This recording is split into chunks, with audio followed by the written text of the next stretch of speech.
They destroyed everything in their path. 40 million dead. Entire cities erased. The Mongol army had never lost. They conquered China, Persia, and Russia with ease. Europe was next. Then something happened that changed history forever. One battle, one decision, one death. And the unstoppable force finally stopped. The year was 1241. Europe was about to die. The Mongol Empire had already conquered more territory than Rome ever held. They had crushed every army that faced them. Their tactics were revolutionary. Their discipline was absolute. Their cruelty was legendary. From Korea to Poland, the Mongol horsemen were the most feared warriors on earth. Now they stood at the doorstep of Europe. Hungary was burning. Poland was in ruins. Nothing stood between the Mongol horde and the kingdoms of France, Germany, and Italy. Medieval Europe, with its castles and knights, seemed completely helpless against this Asian war machine. Then, mysteriously, the Mongols turned around and left.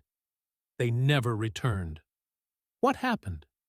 Why did the greatest military force in history stop at the edge of total victory? The answer involves a dramatic battle, a sudden death, and a fight in the deserts of the Middle East that most people have never heard of. If you want to understand how Europe survived the Mongol storm, hit that subscribe button right now. This story will change how you see world history. Let's begin with the empire that terrified the world. In 1206, a warrior named Temujin united the nomadic tribes of Mongolia. He took a new name, Genghis Khan, which means universal ruler. That title wasn't arrogance, it was a promise. Genghis Khan created the most effective military machine the medieval world had ever seen. His army moved faster than any enemy expected. Mongol horsemen could ride for days without stopping, covering over 60 miles in a single day. They could shoot arrows accurately while riding at full gallop. Each warrior carried multiple horses, allowing them to stay mobile for weeks. But speed wasn't their only advantage. The Mongols were masters of psychological warfare. They would offer cities a choice: surrender immediately and live under Mongol rule, or resist and face complete annihilation. Those who resisted saw their entire populations slaughtered as a warning to others. The terror worked. Between 1206 and 1227, Genghis Khan conquered an empire stretching from the Pacific Ocean to the Caspian Sea.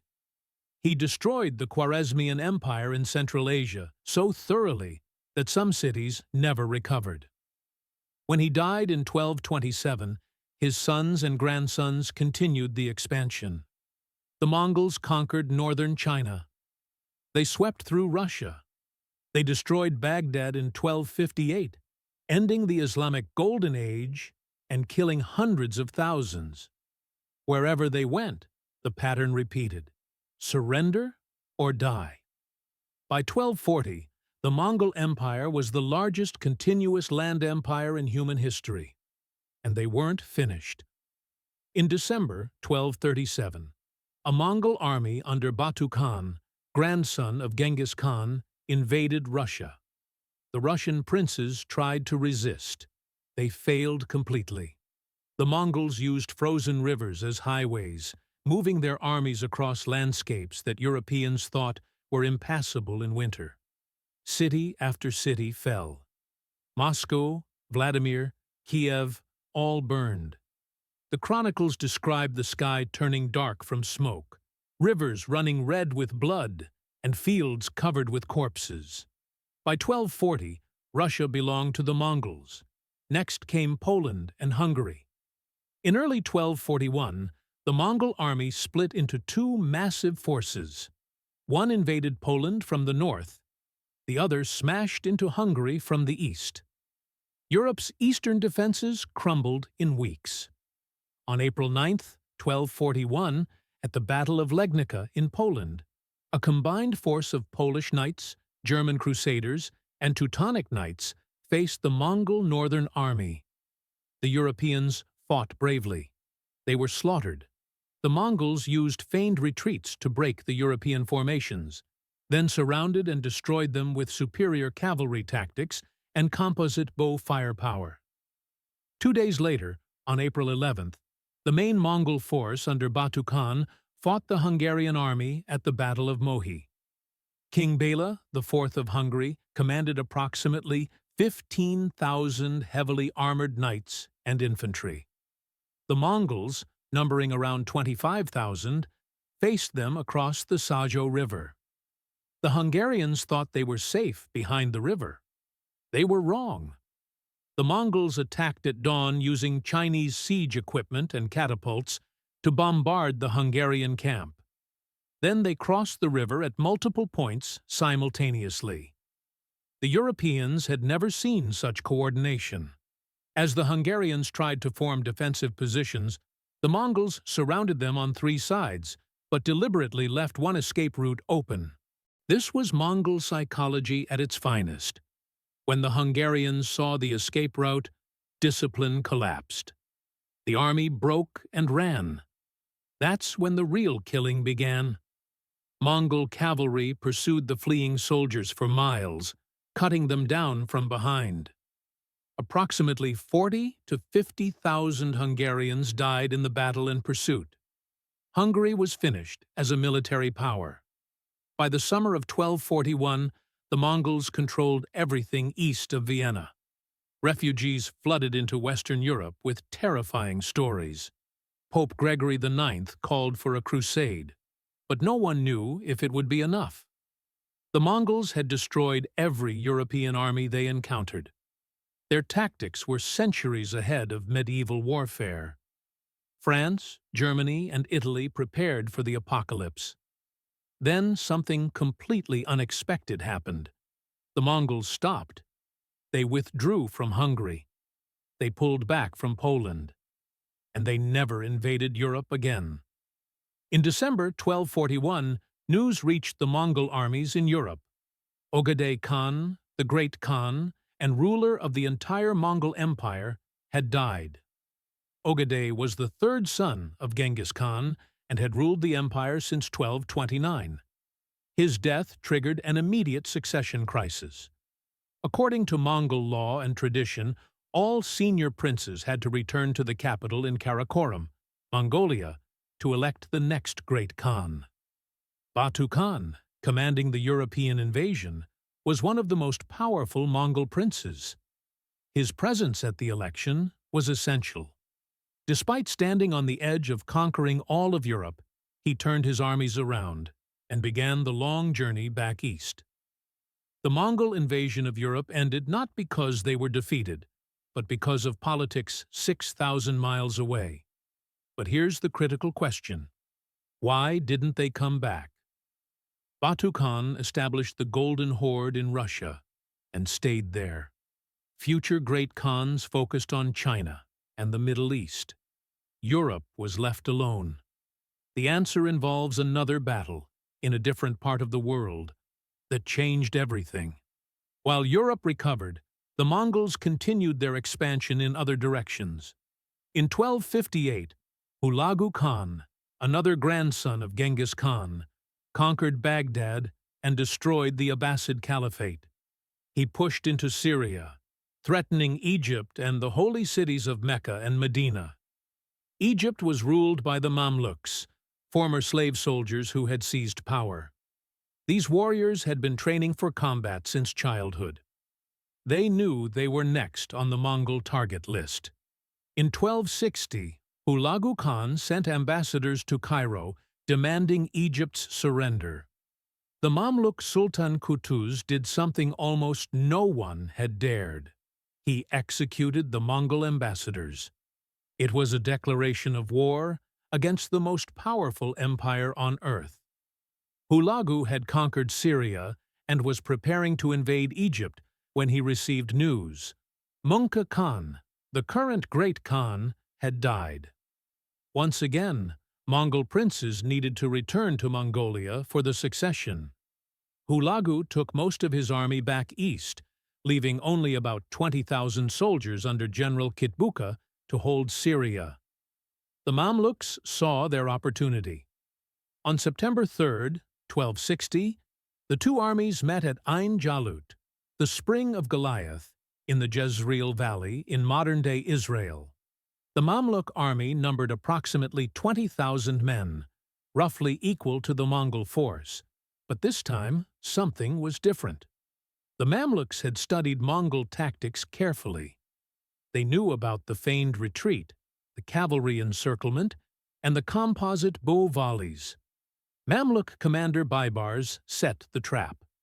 The battle began with the Mongols using their classic strategy, rapid cavalry charges and tactical retreats designed to break enemy formations. For hours, the fighting raged back and forth. The Mamluk front lines began to buckle under Mongol pressure. Then the Mongols pursued what they thought was a retreating Mamluk force into a valley. Suddenly, Mamluk cavalry emerged from hidden positions on both sides. The Mongols, masters of the ambush, had been ambushed themselves. General Kitbuka fought bravely but was surrounded and killed. The Mongol army broke and fled. For the first time in Mongol history, a major army had been decisively defeated in open battle on relatively even terms. The psychological impact was enormous. Ain Jalut proved something the world needed to see. The Mongols could be beaten. They weren't supernatural warriors. They could make mistakes. They could be outmaneuvered. They could lose. After Ain Jalut, the Mamluks pushed the Mongols completely out of Syria. The Mongol westward expansion stopped permanently. They tried to invade Syria again in 1281 and 1299, but were defeated both times by the Mamluks. The Mongol Empire began to fragment. Different Khanates focused on their own regions and eventually started fighting each other. The Golden Horde in Russia became isolated from the main empire. The Ilkhanate in Persia converted to Islam and made peace with its Muslim neighbors. Europe was never targeted again. Historians debate why. Some argue the death of Ogedei Khan in 1241 was the crucial moment. If he had lived, the Mongols might have returned to finish conquering Europe. Others point to Ain Jalut as the turning point, where Mongol invincibility died and the empire lost its momentum. The truth is probably both. The succession crisis in 1241 saved Europe temporarily. Ain Jalut in 1260 saved it permanently by showing the Mongols were beatable and stopping their expansion in another direction. Imagine if Ogedei Khan hadn't died in 1241. Imagine if the Mongols had continued into Germany, France, and Italy that summer. Medieval Europe had no unified command, no tactics to counter Mongol cavalry, and no psychological preparation for the Mongol way of war. Western Europe might have fallen like Hungary, Poland, and Russia. The Renaissance might never have happened. The age of exploration might have been conducted by Mongol ships. The entire trajectory of Western civilization could have been completely different. Instead, Europe got a reprieve, one it never earned through military victory but received through sheer luck and timing. The Mongol invasion of Europe remains one of history's great what-ifs. The largest empire ever assembled stood at Europe's doorstep with veteran armies and revolutionary tactics. Then a death 6,000 miles away turned them around. 19 years later, a battle in the Middle Eastern desert proved they weren't invincible after all. And Europe, through no real effort of its own, survived. The Battle of Ain Jalut didn't happen in Europe. Most Europeans probably never heard about it. But that battle in 1260 ended the Mongol expansion forever and ensured that Europe would never face another invasion from the east. The Mamluks achieved what no European army had managed. They defeated the Mongols in open battle and lived to tell about it. They shattered the myth of Mongol invincibility. After Ain Jalut, the Mongol Empire turned inward, fractured, and eventually dissolved. Europe got incredibly lucky. If Ogedei Khan had lived another 5 years, this video might be about the Mongol Empire that ruled from China to the Atlantic Ocean. If the Mamluks had lost at Ain Jalut, the Mongols might have pushed through North Africa into Spain and attacked Europe from the south. But history turned on these moments. A death at the right time, a victory in the right place, and the map of the world stayed as we know it. The Mongols remain history's most successful conquerors in terms of territory. But the two things that stopped them, a succession crisis and a defeat in the desert, remind us that even the most powerful forces can be halted by timing and determination. Now here's my question for you. What do you think would have happened if the Mongols had conquered Europe? How would our world be different today? Share your thoughts in the comments. Let's imagine alternate history together. If this story opened your eyes to a chapter of history you never knew, smash that like button and subscribe. We uncover the battles, decisions, and moments that shaped our world in ways you never learned in school. Next week, we're exploring another invasion that almost succeeded but failed at the last moment. The fate of an entire civilization hung in the balance. Until then, remember, history isn't just about what happened. It's about what almost happened and why it didn't.